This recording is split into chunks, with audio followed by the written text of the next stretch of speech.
qu'il faut, oh Dieu. La capacité, Jésus. Capacite-moi, Seigneur Dieu. Donne-moi la force qu'il faut, Jésus. Donne-moi la sagesse et l'intelligence, Seigneur. J'ai besoin de la sagesse.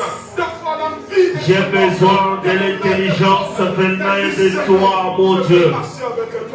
La sagesse, Jésus. L'intelligence et la capacité, Seigneur. Je ne peux pas donner forme aux Écritures sans l'intelligence. Je ne peux pas donner forme, oh Dieu, aux Écritures si toi-même, Dieu, tu ne m'as pas donné la sagesse. Je vais façonner, Dieu, la terre était informe vide, Dieu. Capacite-nous, Jésus. On a besoin de toi. Capacite-nous, Jésus. Capacite-nous, Père éternel. Nous voulons ta gloire. Nous crions vers toi. Toi qui es Dieu, Seigneur. Toi qui es Dieu, Seigneur. Yahweh, nous crions vers toi, Seigneur. Yahweh, vers toi, Papa.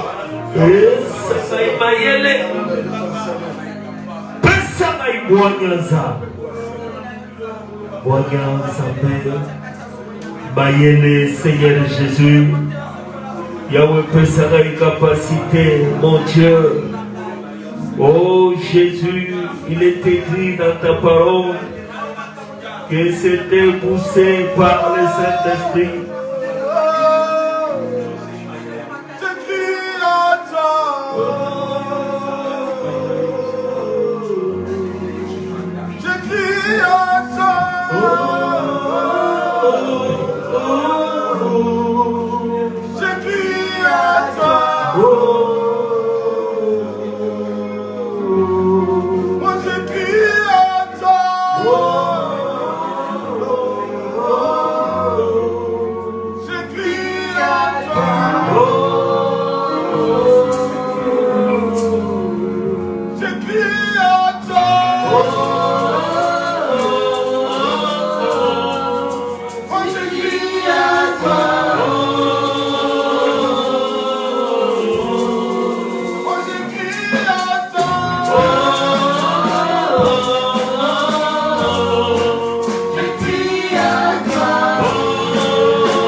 solution à tous nos problèmes.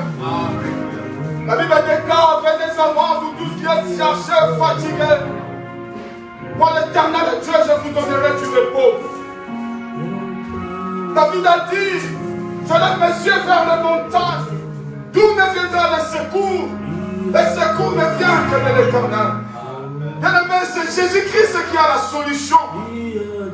C'est Jésus-Christ qui nous secourit, bien-aimé. Quand nous crions vers lui, bien-aimé, il envoie sa parole. Et sa parole, elle nous libère. La parole qui était au commencement, cette parole, c'est Jésus-Christ. Voilà pourquoi, bien-aimé, je ne sais pas ce qui te tourmente. Mais bien-aimé, cet après-midi, Jésus a la solution. Jésus a la réponse à tes questions. Jésus a la réponse, bien-aimé, à tes questions. Je sais que tu es troublé par tout ce qui dérange ton mari, ta femme, tes enfants. Mais laisse-moi te dire, confie-toi à l'Éternel, bien-aimé. L'Éternel apportera, bien-aimé, la restauration et la consolation. Dieu veut consoler un cœur cet après-midi.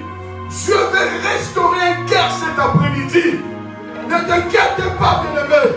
Ce que tu vois aujourd'hui, demain tu ne le verras plus. Parce que tu es avec Dieu. Si réellement tu es avec Dieu, bien-aimé, tu vas dire, Seigneur, j'écris à toi. Descends dans ma vie et restaure ma vie. Descends dans ma famille et accorde-moi tout ce que j'ai besoin. Mais si tu cries vers Jésus, tu ne seras jamais déçu. Si tu cries vers ce Dieu-là, tu ne seras jamais déçu. David a dit, oh Éternel, regarde en face de moi les adversaires. Regarde Absalom, mon fils. Regarde comment je suis humilié. Mais toi, Éternel, relève ma tête. Nous voulons aujourd'hui que l'Éternel puisse relever notre tête. Là où la tête était tombée plus bas, je me dis, Seigneur, je veux que ma tête se relève maintenant. Prions, bien-aimé. Prions, bien-aimé. Prie, bien-aimé. Ce qui te traverse, ce qui te tourmente, dis un mot à Dieu. Dis, Dieu, je ne vais pas rester comme ça sans papier. Je ne vais pas rester comme ça sans domicile fixe. Je ne vais pas rester comme ça. Je refuse la situation. Je ne vais pas. Je besoin de toi. Crie vers ce Dieu. Je ne vais pas rester comme ça avec la maladie incurable que les médecins ils ont déclaré. Je ne vais pas rester comme ça avec des situations. Mais je besoin de toi. Interviens dans ma vie. Interviens dans ma santé. Il est capable de créer des choses.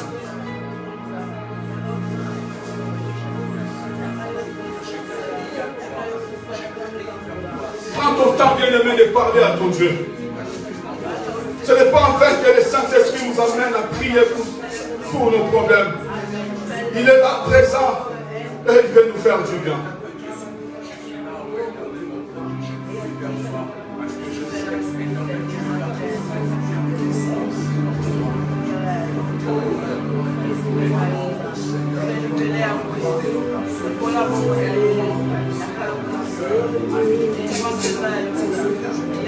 Lève-toi, Seigneur.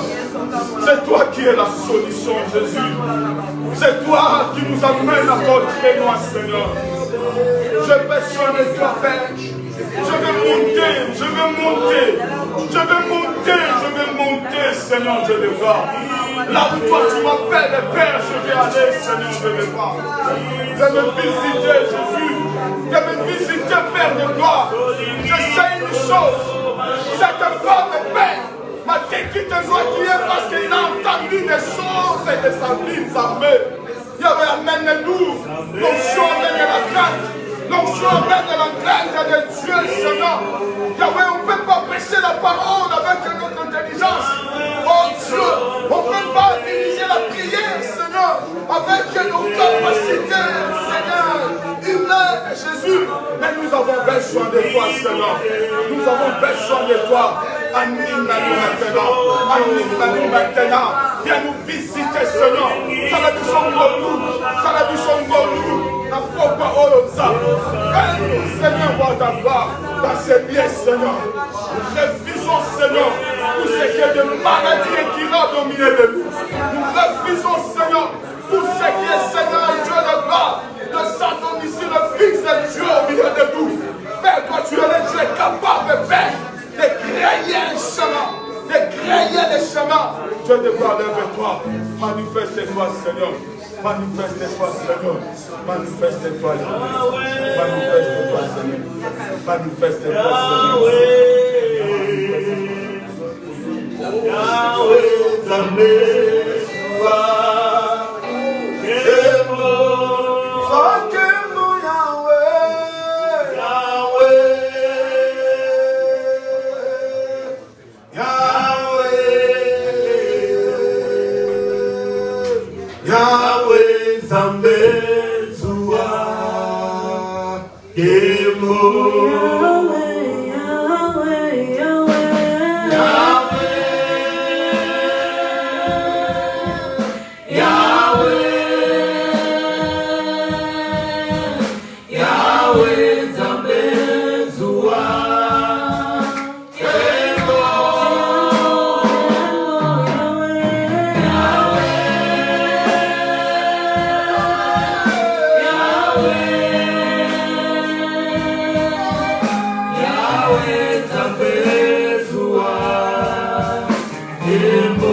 Amen, amen, amen.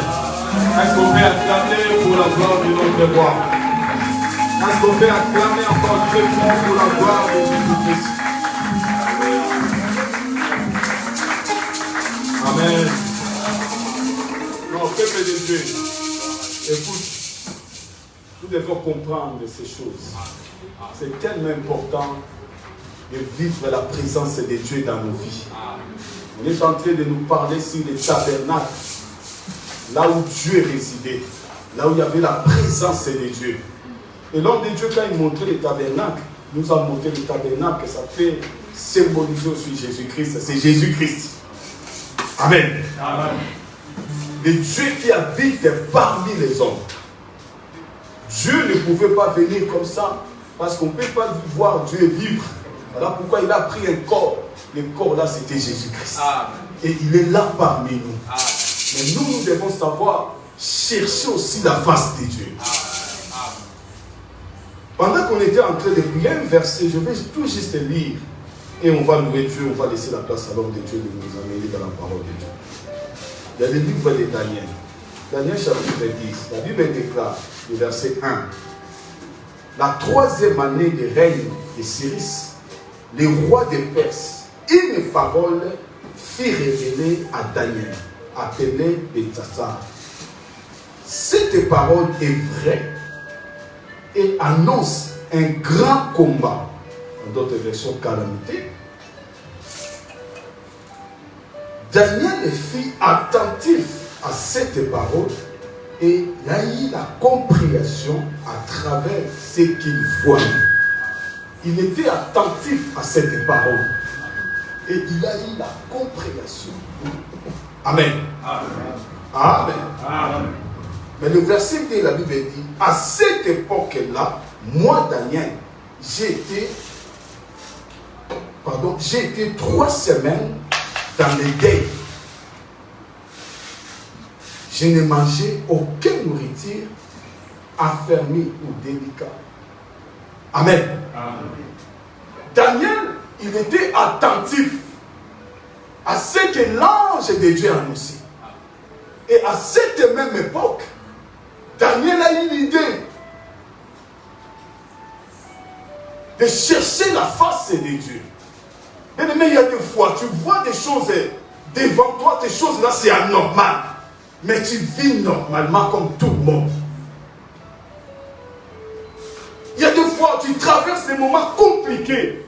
Mais tu es là tranquille. Non, peuple de Dieu. Même dans la Bible, il y avait même des femmes. Il a vu que non, c'est pas normal. Je n'ai pas des enfants.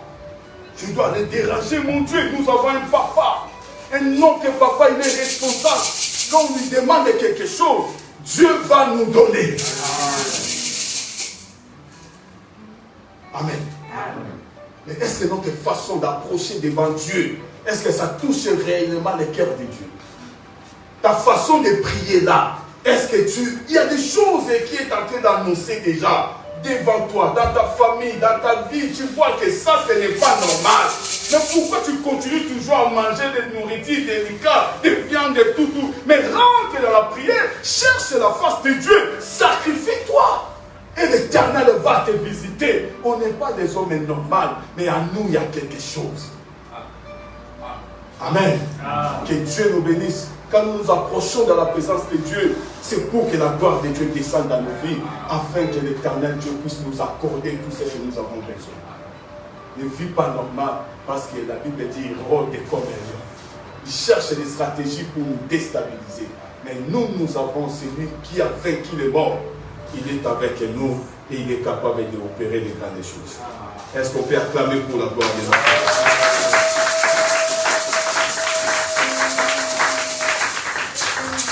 Notre temps est passé, on va prier pour la parole de Dieu. Dis Seigneur, je me dispose. J'ai besoin d'écouter ta parole. Parle à mon cœur.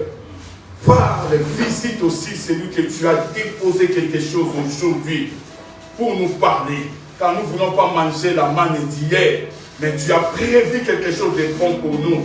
Le pain là qui sort dans la boulangerie là, nous voulons manger ça maintenant. Prions au nom puissant de Jésus. Nous voulons manger le pain, Seigneur. Yahweh, le pain qui sort, Seigneur. Les boulangeries, Jésus. C'est toi, Seigneur, qui es le boulanger, Jésus.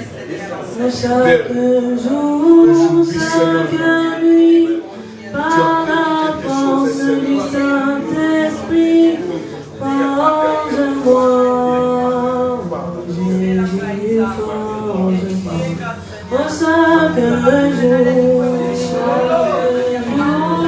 Chaque nuit, par la force du Saint-Esprit, forge-moi, Jésus, forge-moi. Parle-moi, Jésus,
Seigneur notre Dieu, nous voulons encore te dire un grand merci pour ce moment que tu nous accordes de partager ta parole.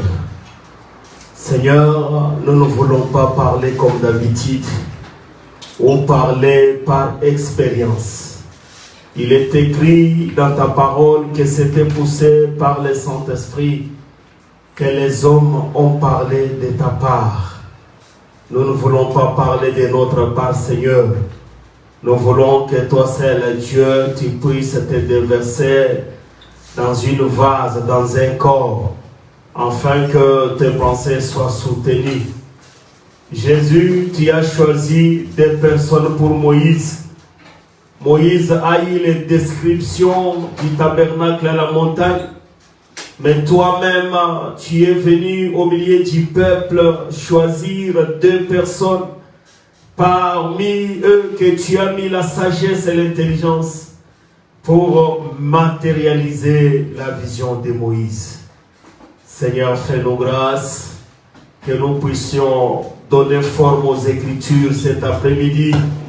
Comme on a compris qu'au commencement la terre était informe et vide, nous venons dans ces choses informes et vides, mais c'est ta parole qui nous donne la forme. Donne la forme à tout celui qui est venu cet après-midi pour t'écouter, toi seul Dieu. Nous savons que nous sommes venus dans la maison du potier. C'est toi le véritable potier qui nous prendra comme l'argile entre tes saintes mains. Béni sois-tu l'Éternel Dieu des armées. Fais ta volonté au milieu de nous.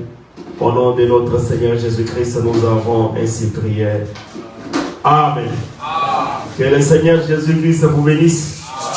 Et que la grâce du Seigneur soit sur chacun de vous. Au nom du Seigneur Jésus-Christ.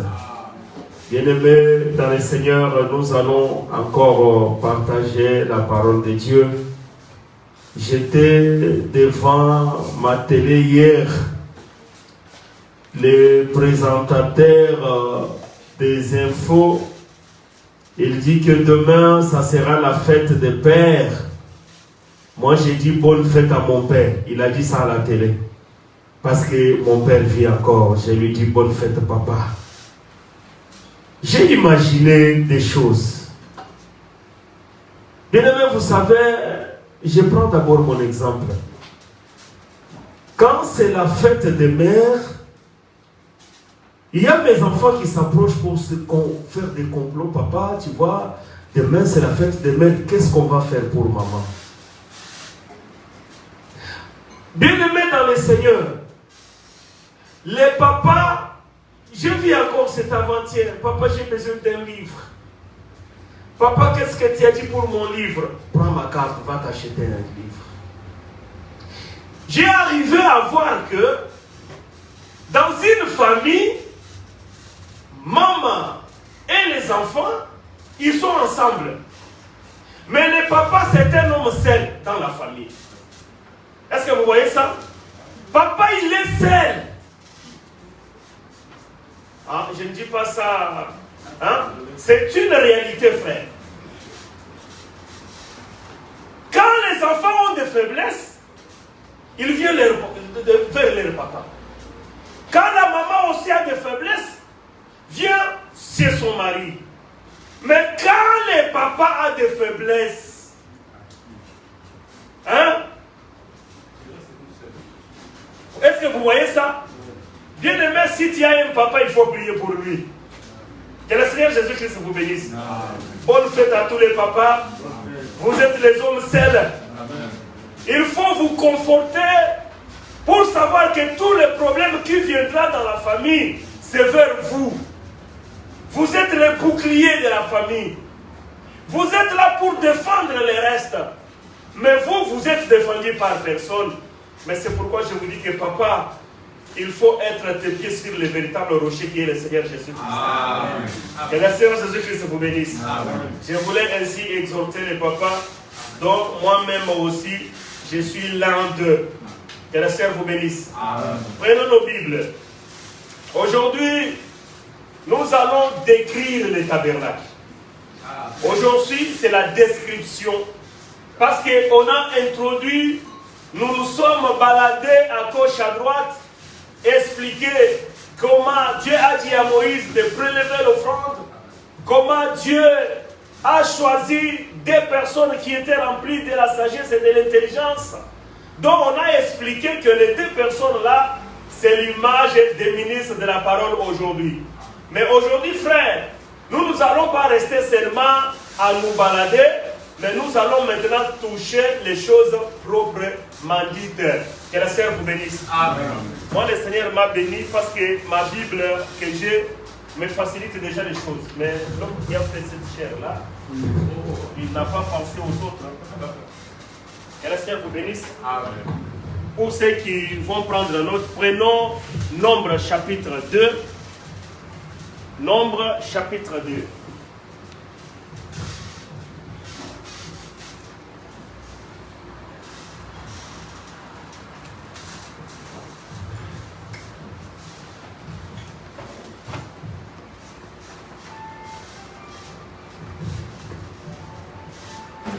Dans Nombre chapitre 2, on nous parle de campement. J'ai dit verset, on commence au verset 1er, mais on lit d'abord le verset 2. Notre enseignement, nous sommes en train de parler sur les tabernacles.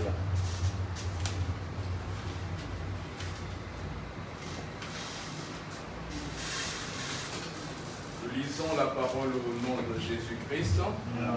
L'Éternel parla à Moïse et à Aaron et dit: les enfants d'Israël camperont, chacun près de sa bannière, sous les enseignes de la maison de ses pères. Ils camperont vis-à-vis et tout autour de la tente d'assignation. À l'orient, les gants de Juda, avec sa bannière et avec ses corps d'armée.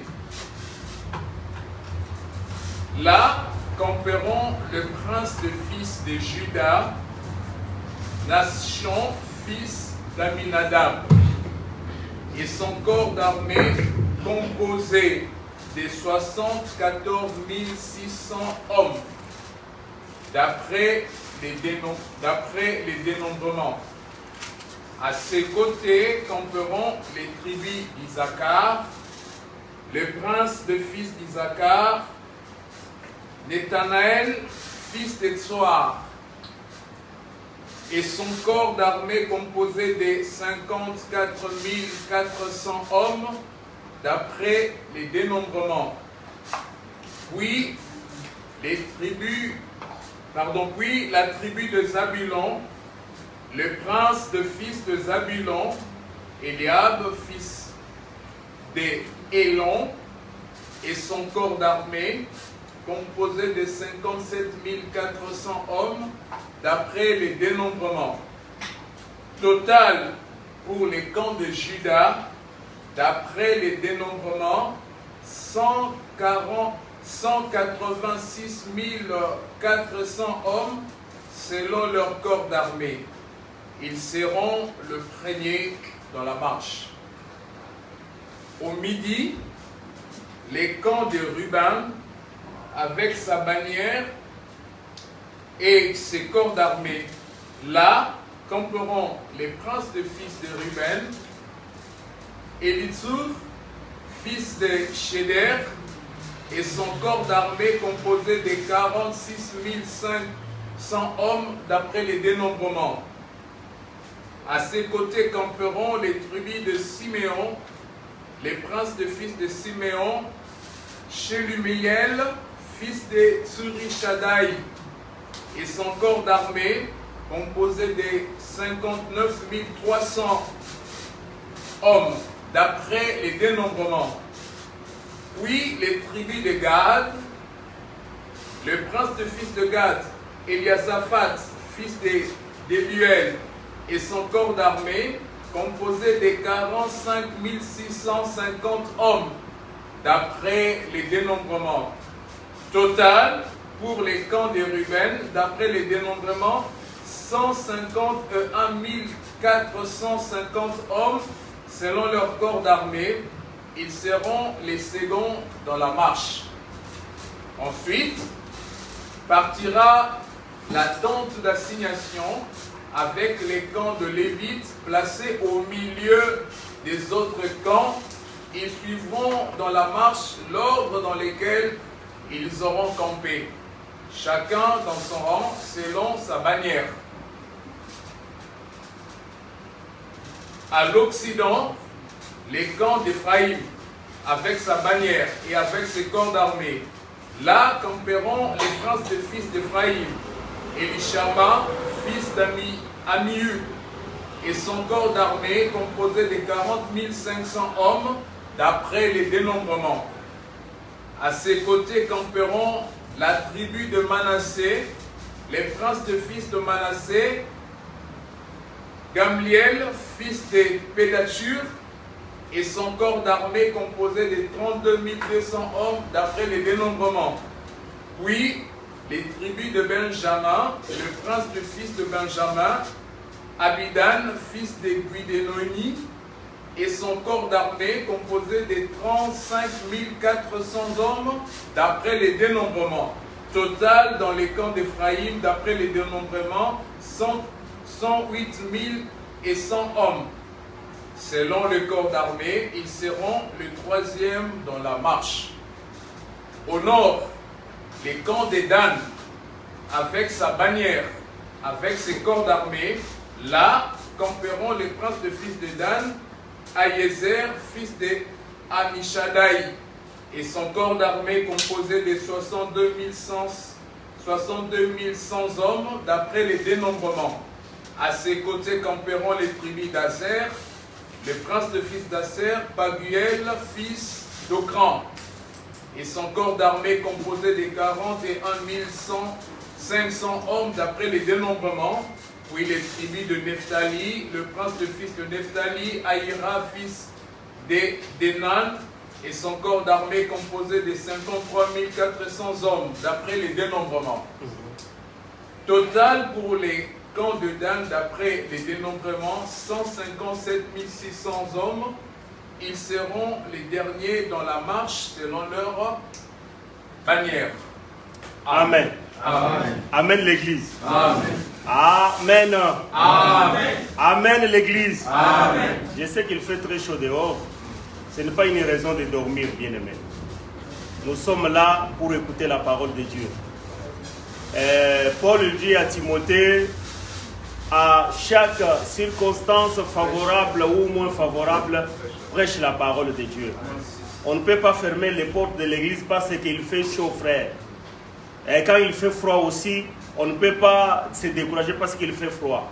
Regardez tout ce que le bien-aimé a lu dans Nombre chapitre 2, c'est ces croquis-là qu'on a fait devant vous dans ces tableaux.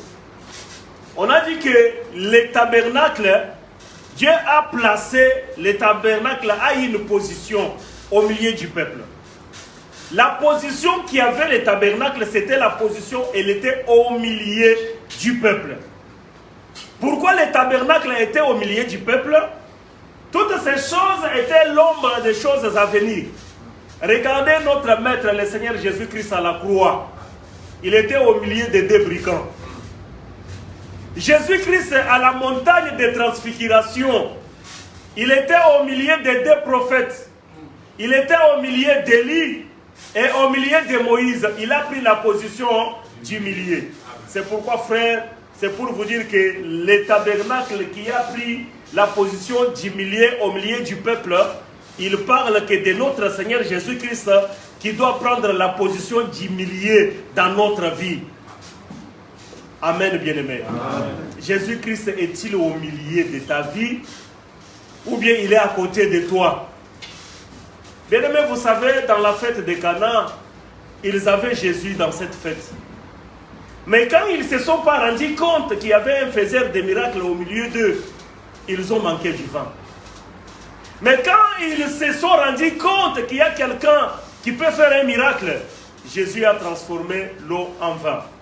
Regardez une chose, bien-aimée.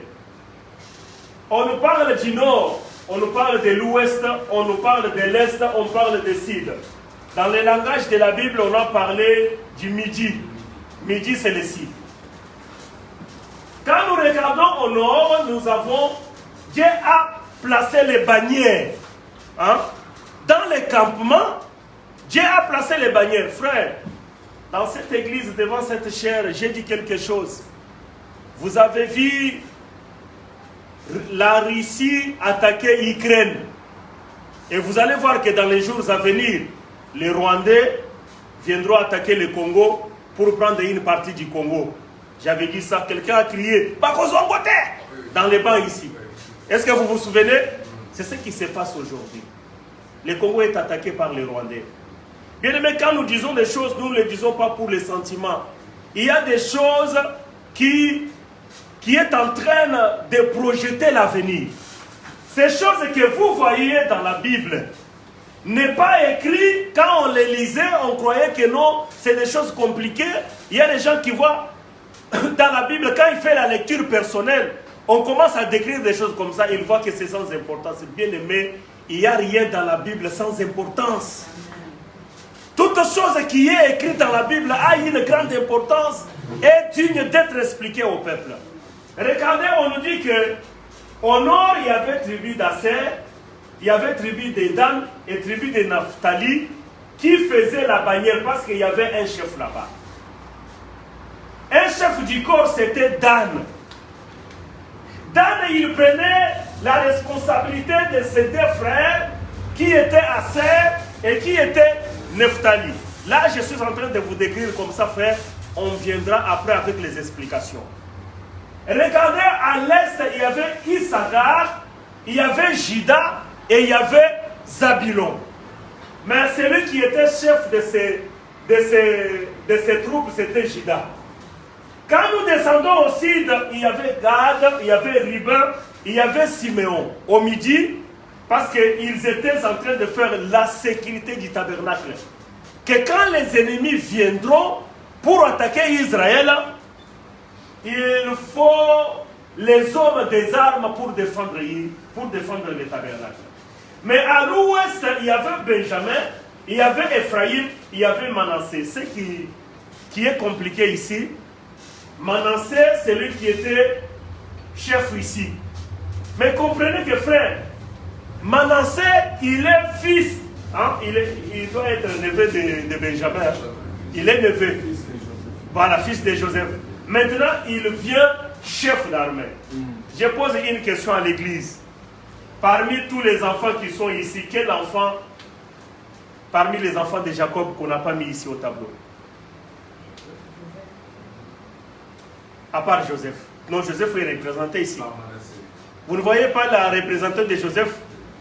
Ephraïm et Manassé parlent de Joseph.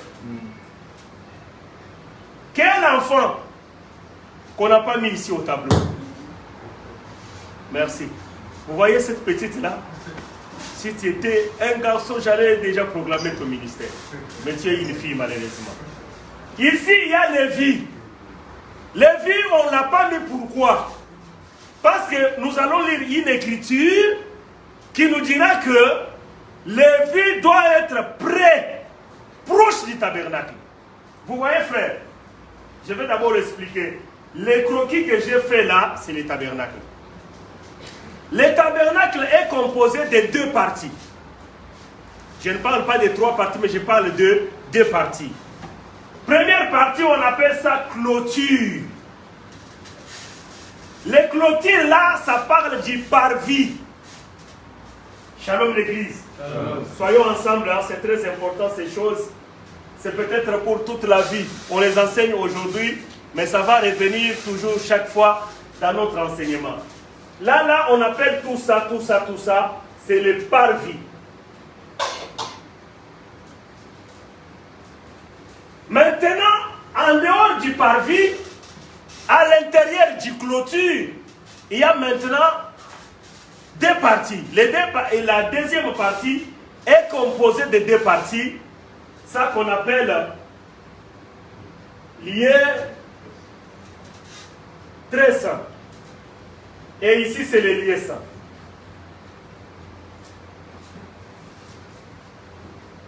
Maintenant, pourquoi je suis venu là-bas? C'est pour vous montrer où était Lévi. Lévi, maintenant, ici, il vient pour protéger. Il est à l'intérieur du clôture. Nous avons, d'après ce qui est écrit ici, nous avons Moïse. Là, Moïse vient lui-même à l'intérieur. Et nous avons Aaron. Aaron avec ses enfants.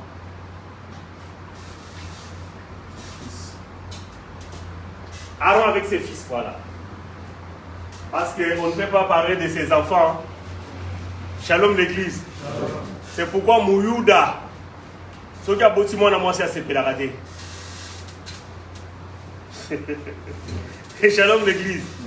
À quelqu'un la maternité, il va annoncer que mon amour, si. À Osepelate. Parce que d'après leur loi, une fille s'était comptée en Israël, va compter Kayete. Attends, on va 1000, va compter Bangote. Et les années au bout en haute. Shalom l'église. Je suis dans la Bible.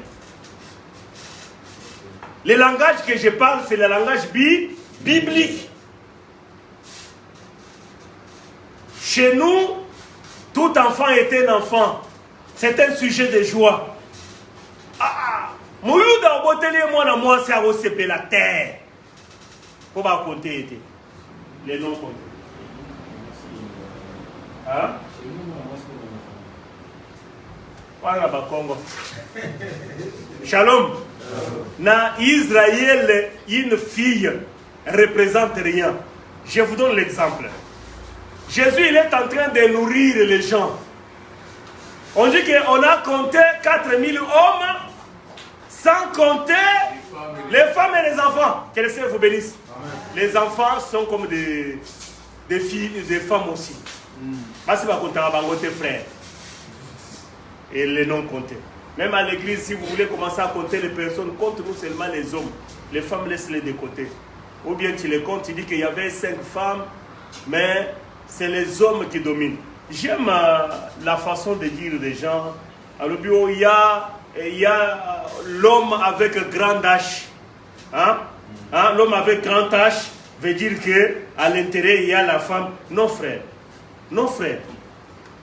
On ne peut pas expliquer les choses de Dieu. Laisse le monde expliquer les choses de leur façon, mais nous expliquons les choses de Dieu d'après Dieu. Ne donnons pas à la femme une place que Dieu ne lui a pas donnée, frère. Regardez ce que Dieu, en créant l'homme, qu'est-ce qu'il a dit? La femme sera ton aide. La femme est l'aide de l'homme.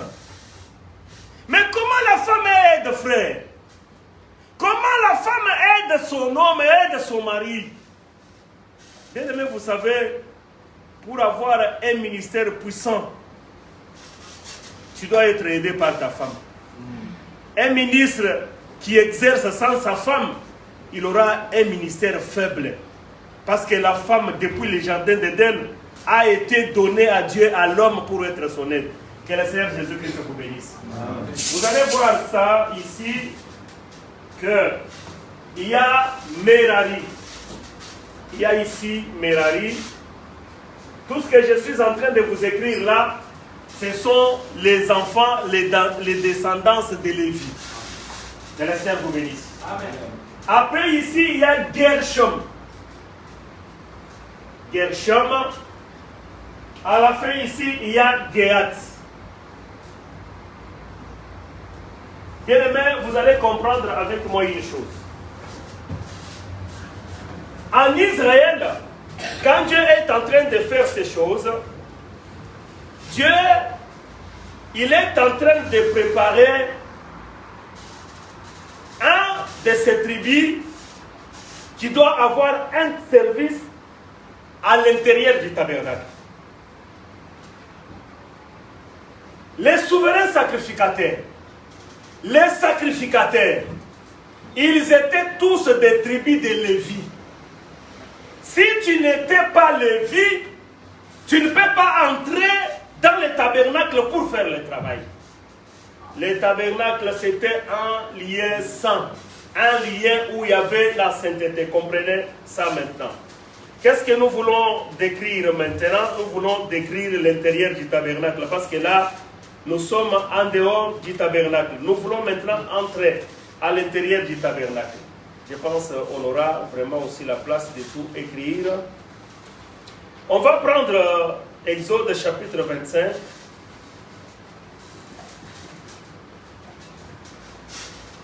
Exode chapitre 25.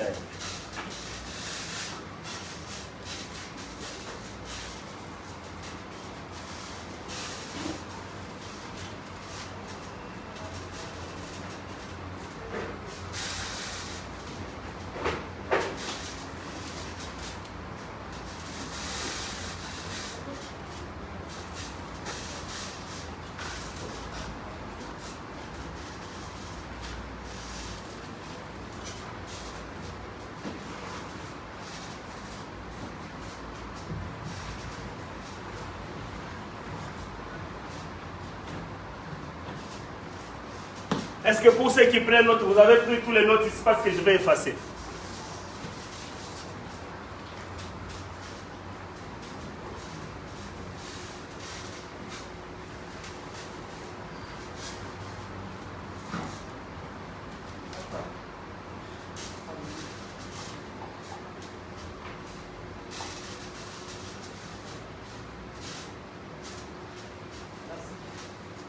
Ok. Là, à l'intérieur, parce qu'on va s'en servir ici.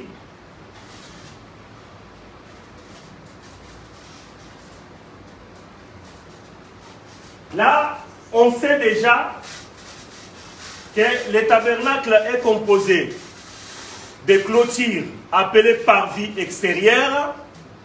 À l'intérieur, nous avons ce qu'on appelle lieu saint et ce qu'on appelle lieu très saint. Je vais maintenant vous écrire qu'est-ce qui est à l'intérieur, qu'est-ce qui est le composant du tabernacle.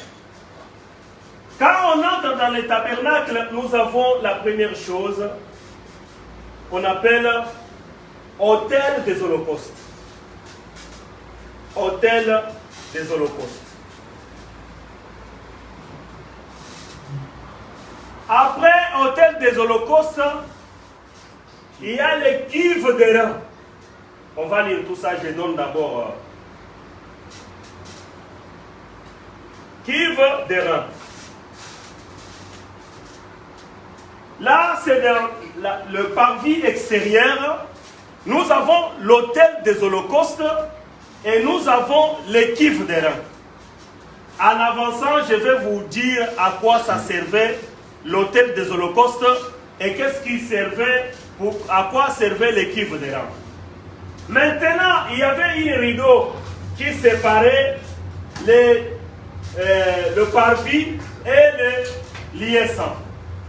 Dans le lieu saint, on avait trois choses. Nous avons une table appelée les tables de pain de proposition. Les tables de pain de proposition. Il y avait un chandelier. Il y avait un chandelier. En dehors du chandelier, il y avait encore une autel appelée autel de parfum.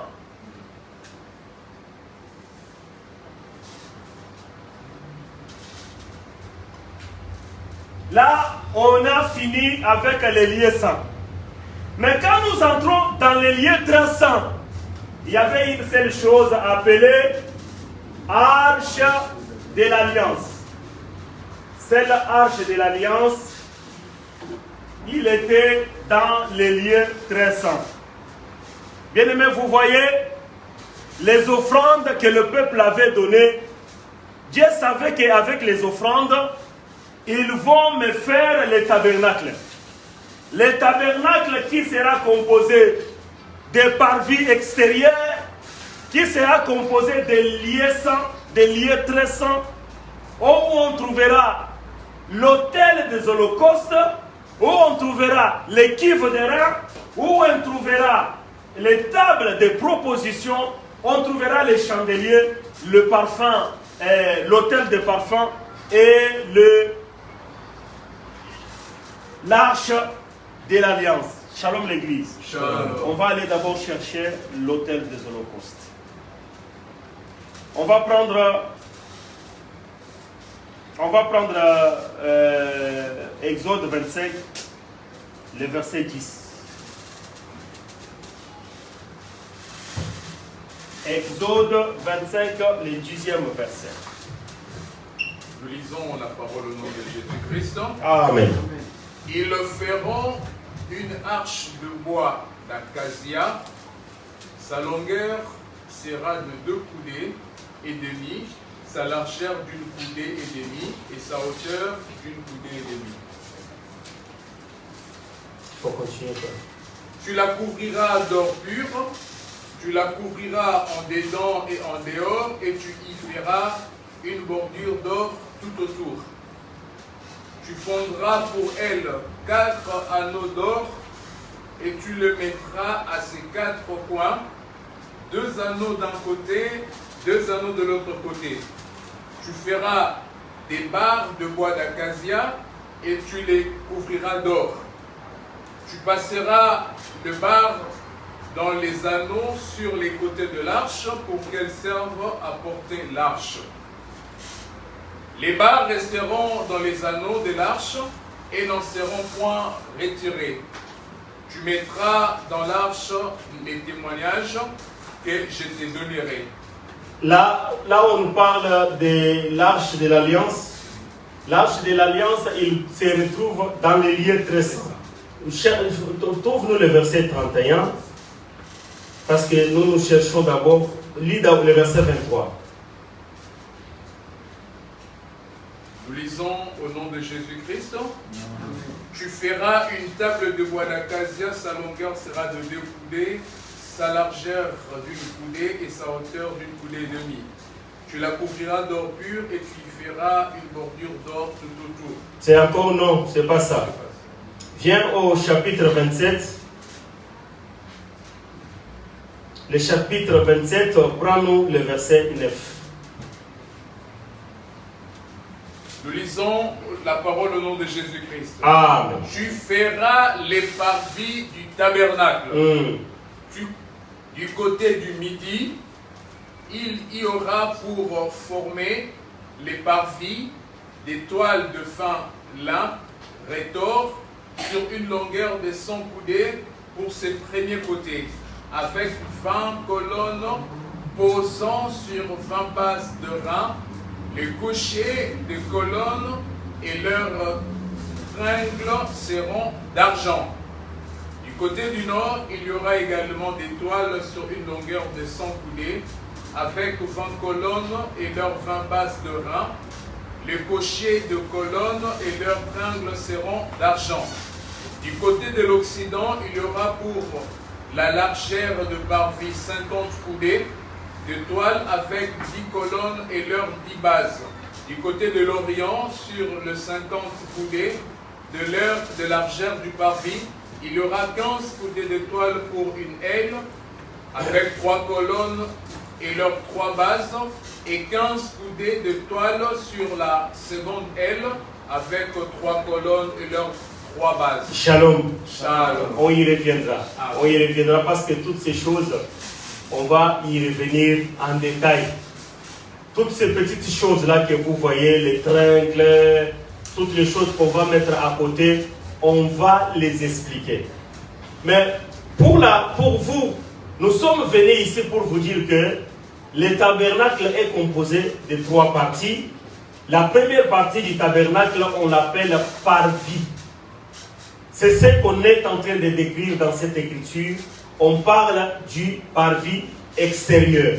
Mais on a expliqué que dans le parvis extérieur, il y a des choses dont on appelle l'autel des holocaustes et les cuves des rangs, qui sont très importants. Frère, le tabernacle, c'était une maison portative, hein, une maison pliable.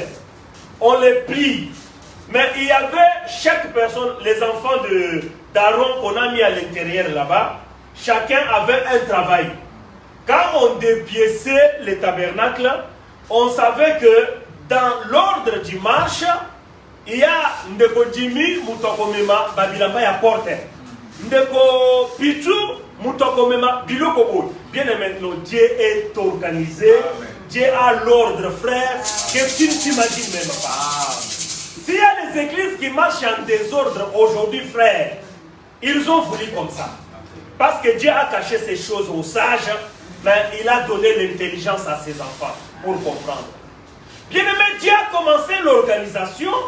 C'était pour nous dire que dans l'église du Seigneur, on ne peut pas mettre les désordres. Quelqu'un qui dit, pasteur, tu ne vois pas que la sœur là qui vient avant tout le monde à l'église, elle est toujours là tout le temps.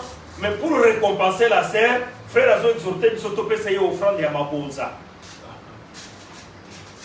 Vous imaginez? Je demande aux frères, tu as lu ça dans quelle Bible? Hein? Quelle écriture dont tu nous conseilles? Parce que la sœur a été toujours là, qu'elle commence à être, hein, bien aimé, même le portier de l'église, il doit être un Lévi. Un portier, je vous dis un portier de l'église, c'est un Lévi. Dieu a réparti les choses comme ça, frère. On ne peut pas prendre les choses de Chabert. Vous connaissez Chabert? Hein? Oh, vous connaissez Chabert, frère. Et ça, aviation, il y a un bon mot. Ah, au moins, Chabert. Et c'est là. Ah, puis on a vu ce qu'on a Chabert, Air Zaï, comme France, Air France, Air Turkish. Vous voyez? Mais quand tu vas aller à Air Turkish, frère, tu vas trouver de belles femmes, bien habillées, bien maquillées, pour t'attirer à acheter les billets. Maintenant, les soi-disant pasteurs qui n'ont pas suivi l'ordre de Dieu, ils prennent des belles femmes. Un pasteur, quand il vient à l'église, c'est sa secrétaire, c'est ma secrétaire qui porte la Bible. Quand un pasteur a des problèmes conjugaux avec sa femme, c'est la secrétaire qui vient donner conseil. Maman, pasteur, bah, j'ai ça kaboyete. Non. Non, frère. On vous a dit ici que l'homme, il a été toujours seul. Il est seul pourquoi? Parce que Dieu sait qu'il doit être seul parce que au-dessus d'un homme, il y a encore un autre homme élevé. Au-dessus d'un homme élevé, il y a encore un autre frère. L'homme élevé, c'est Jésus-Christ. Amen. Amen. Tout homme frère, pour bien diriger sa foyer, il doit avoir ses pieds sur Jésus. Amen. Il doit avoir un vrai conseiller, c'est Jésus. Regardez, je cherche l'écriture qui nous parle de l'autel. J'ai seulement...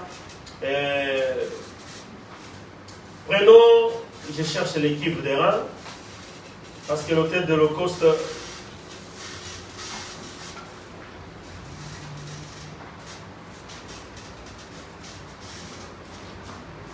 Prenons d'abord 31 et il sort de 31 verset 18. Après, on va revenir à d'autres choses.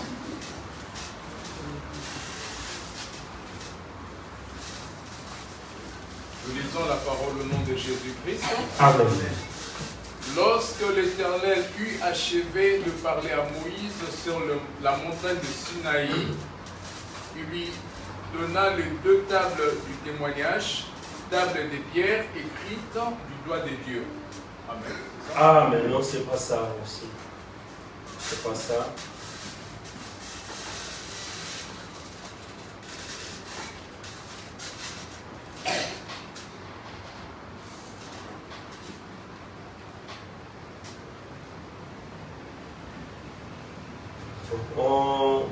On revient seulement au chapitre 25. 30, 18, moi j'ai dit 31. Ok. Lis-nous. Nous lisons la parole au nom de Jésus-Christ. Amen. Tu feras une cuve d'airain avec sa base d'airain pour les ablutions et tu la placeras dans la tente d'assignation et l'autel et tu y mettras de l'eau. Amen. Amen. Là, vous comprenez bien que quand on entre dans les tabernacles, tu as devant toi des choses qui sautent aux yeux. Il y a les tables, l'autel des holocaustes, et après l'autel des holocaustes, il y a un cuve d'airain. Le cuve d'airain, on y mettra d'eau. Quelqu'un qui veut entrer dans l'autel et dans les lieux saints, il doit se laver les mains, les pieds et la tête pour entrer. Amen. C'est ce que j'avais insisté, frère. On ne vient pas à l'église sale. Avant de venir à l'église, frère, tu dois faire les ablutions. Attention, frère. Attention. Je ne parle pas des ablutions. J'ai mangé avec un musulman. Il me dit que pourquoi tu manges avec la main gauche? Lui, il était dégoûté de manger avec moi parce que j'utilisais la main gauche. J'ai demandé l'explication. Il m'a dit, tu sais pas, quand nous on fait les ablutions, on les fait avec la main gauche. C'est pourquoi un musulman ne mange pas avec la main gauche. Bien aimé, les ablutions c'était pour Israël. Nous avons notre ablution, frère, aujourd'hui. C'est le souillure du corps qu'on doit prier à Dieu pour que Dieu nous débarrasse de ces souillures du corps. Un homme souillé n'a pas droit d'entrer dans les tabernacles. Un homme souillé n'a pas droit d'aller faire les services. Que le Seigneur vous bénisse. Bien aimé, souillure c'est quoi? Souillure, c'est la vie du péché. Souillure, c'est la vie. Bien aimé, la Bible dit que les lèvres qui parlent trop ne manquent pas à pécher. On pêche en parole, on pêche par la marche, on pêche par les manières de regarder, on pêche dans tous les sens. Si tu viens t'approcher devant Dieu avec ton sacrifice, avec ton offrande, commence à faire l'examen de conscience. Est-ce que j'ai hérité Dieu dans ma conduite pendant cette frère? cet examen, un enfant de Dieu ne le fait pas seulement avant de venir à l'église, il le fait même avant de dormir. Shalom l'église. Bien aimé, moi je vais aller au ciel. La ligne kota lola. Je ne vais pas perdre mon temps inutilement de venir chanter que moi, alléluia, à l'église. Mais les jours de l'enlèvement, le Seigneur me dit que je n'étais jamais connu. Frère, ça sera une grande honte pour les amis du quartier. Babenga kona ngada, babenga kona bakouin. Yozo ibisabamo ke onga koma muto alusambo. Frère, toza bato alusambo poto mona nzambe un jour. Tozo ya église poto kende lola. Nous ne venons pas à l'église, frère, pour remplir les cahiers et les listes de l'église, que j'étais membre à l'église à Néhi. Non, bien-aimé. Ici, c'est un lieu de passage que Dieu nous prépare pour être semblable à lui. Frère, qu'est-ce qui va te retenir sur la terre un jour? Les souillures de la chair. Je disais à une femme, tu es une femme. Une femme a un trésor, frère. Comme je disais avec une femme, il y a encore un bien-aimé qui a exhorté ça. Bien-aimé, le sexe d'une femme est un trésor. Quelqu'un peut dire amen. Vous savez, les prostituées, je dis les prostituées, hein, je ne dis pas les soi-disant prostituées. Lumba ya solo. Tu ne peux pas coucher avec lui sans lui donner de l'argent. Vous savez pourquoi je suis allé là-bas?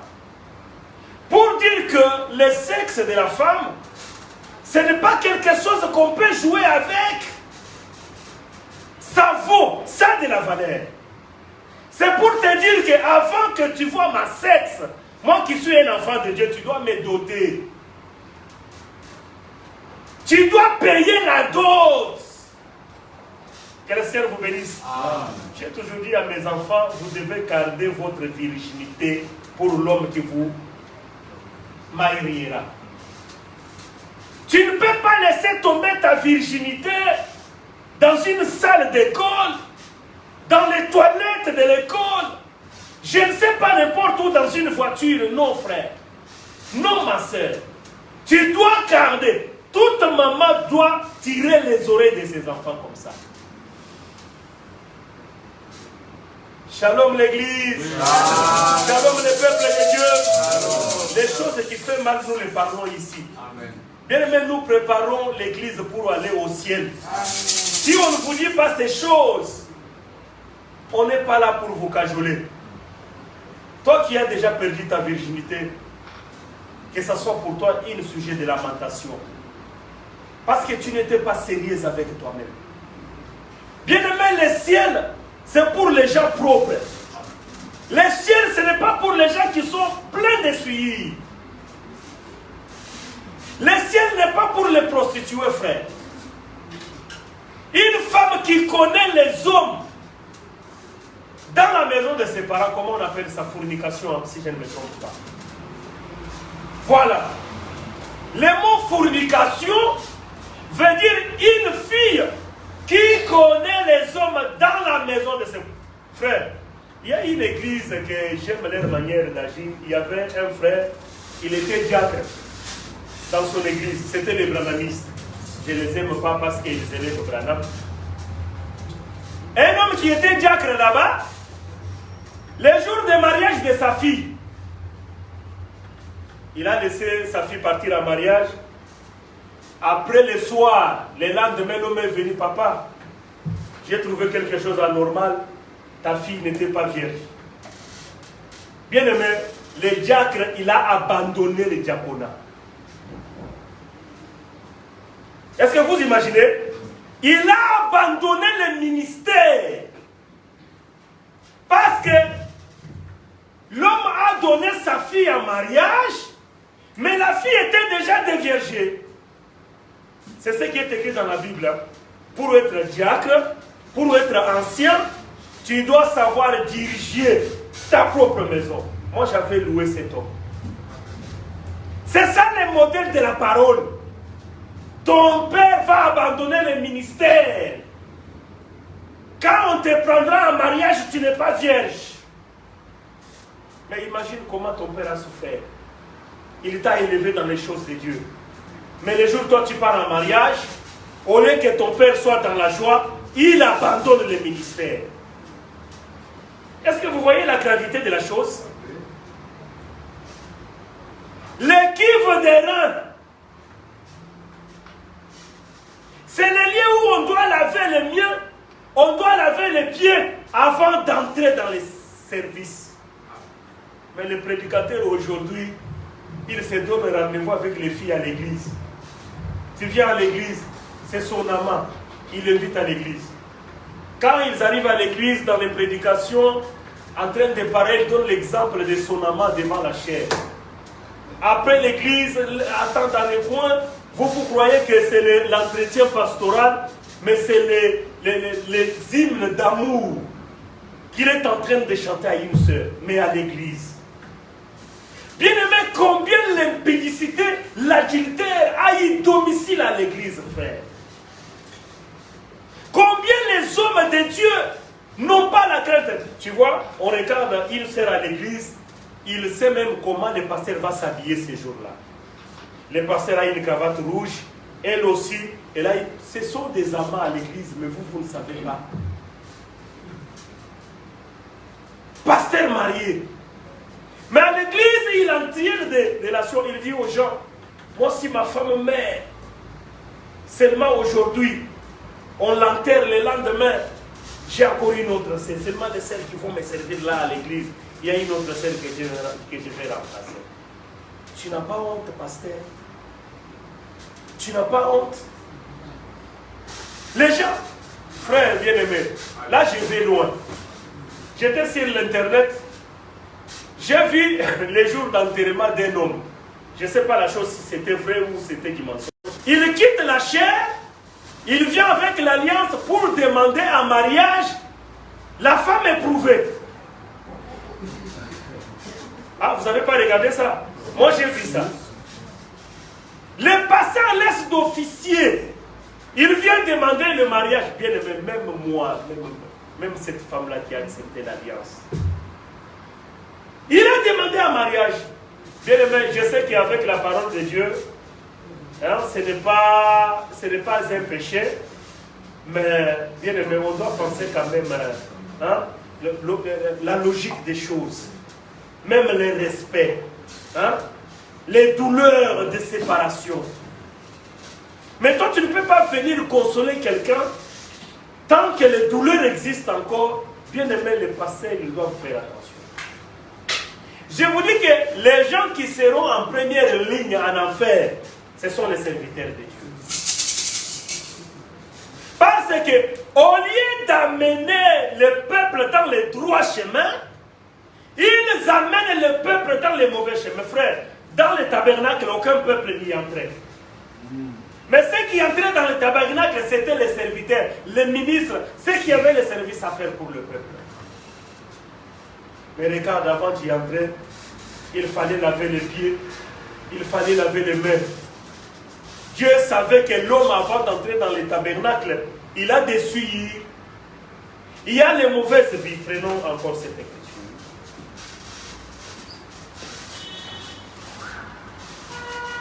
Prenons Exode chapitre 30, le verset 1er.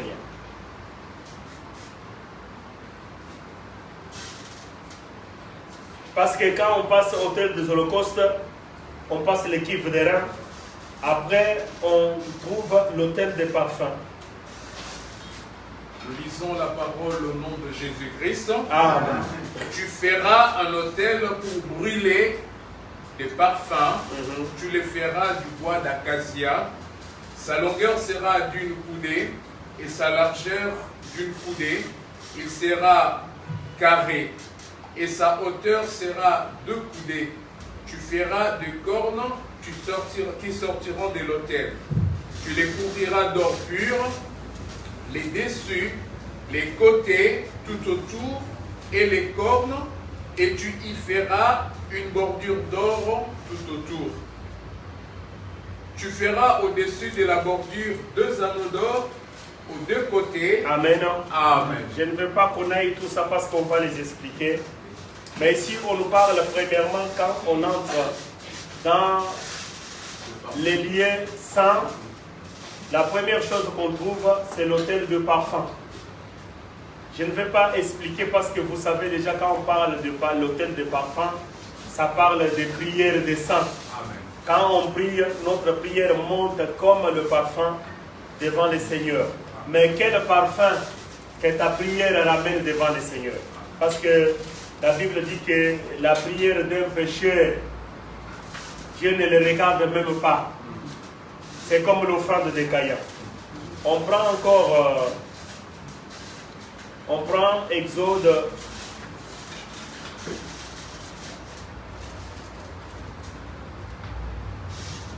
Voilà l'écriture qu'on cherchait, on va les lire quand même.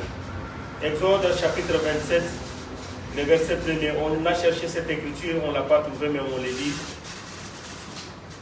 Exode chapitre 27, le verset 1er. C'est autel des holocaustes. Amen. Nous lisons la parole au nom de Jésus-Christ. Tu feras l'autel de bois d'acacia, sa longueur sera de 5 coudées et sa largeur de 5 coudées. L'autel sera carré et sa hauteur sera de 3 coudées. Tu feras aux 4 coins de cornes qui sortiront de l'autel et tu les couvriras de rang. Tu feras pour l'autel des cendriers, des pelles, des bassins, des fourchettes et des brasiers. Tu feras de rang tous ces ustensiles. Tu feras à l'autel une grille de rang en forme de treillis et tu mettras 4 anneaux de rang aux 4 coins du treillis. Tu les placeras au-dessus du rebord de l'autel à partir de bas jusqu'à la moitié de la hauteur de l'autel. Amen, amen, amen. Amen. Je pense que quand on a parlé, depuis qu'on a parlé, on parle des formes. On nous dit d'abord que le tabernacle, il est comment? Hein? Le tabernacle, il est la forme rectangulaire. Mais l'autel qu'on vient de parler, on a dit que lui, il est carré. Parce que si on parle de carré, c'est-à-dire que tous les côtés, ils ont les mêmes dimensions. Amen. Mais quand on parle de rectangulaire, nous avons deux côtés qui ont même dimension et deux côtés qui ont même dimension. Je vais vous expliquer une chose. Je vous ai parlé ici que quand on parle du ministère, il y a 2 ministères qui se ressemblent et deux autres ministères qui se ressemblent. C'est ça le pourquoi du forme rectangulaire. Vous voyez les 2 formes ici. Le premier, ça parle de prophète. Le deuxième, ça parle du docteur. Le tabernacle, il est du 150 sur 100 sur 150. On en parlera. Pourquoi les 100 coudées et les 150 coudées. Mais les 2 côtés, qui est aussi les mêmes, nous avons l'évangéliste et nous avons l'apôtre. Est-ce que vous voyez? Shalom l'église. Quel ministère qu'on n'a pas écrit ici? Voilà. Le pasteur, il englobe tout ceci. Je vous ai toujours dit que le pasteur, c'est une maman. Le pasteur, il mange le prophète, il mange le docteur, il mange l'évangéliste, il mange l'apôtre. Parce que lui, il met tout ensemble. Parce que l'évangéliste a un langage, le docteur a un langage, le prophète a un langage, l'apôtre a un langage, mais le langage du pasteur, c'est l'exhortation. Un pasteur, c'est un exhortateur. Il peut épouser dans son langage le langage du docteur, le langage du prophète, le langage de l'apôtre, de l'évangéliste, mais il ne l'est pas. Bien aimé, le ministère, c'est le respect. Le respect parcellaire. J'aime au Congo, frère. Je pense qu'ici aussi il y a des limites. Hein. Tu ne peux pas déborder les limites pour aller mettre les cages de tes poulets dans la parcelle de l'autre. Là, frère, tu peux nous expliquer. Shalom. Shalom. Il y a les limites données par l'État. Au Congo, nous avons des bornes.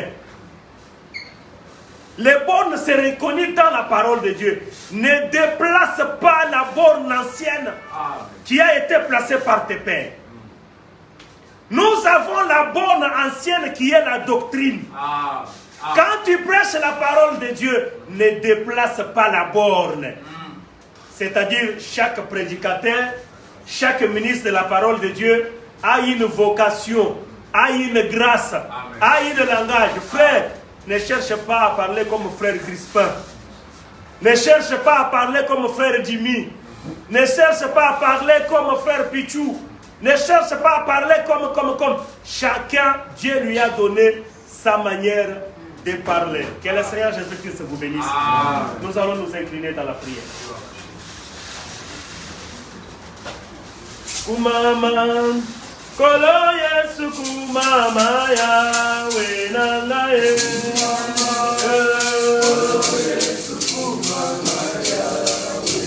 Yawe kumama, kolo Yesu kumama ya wenanga ye.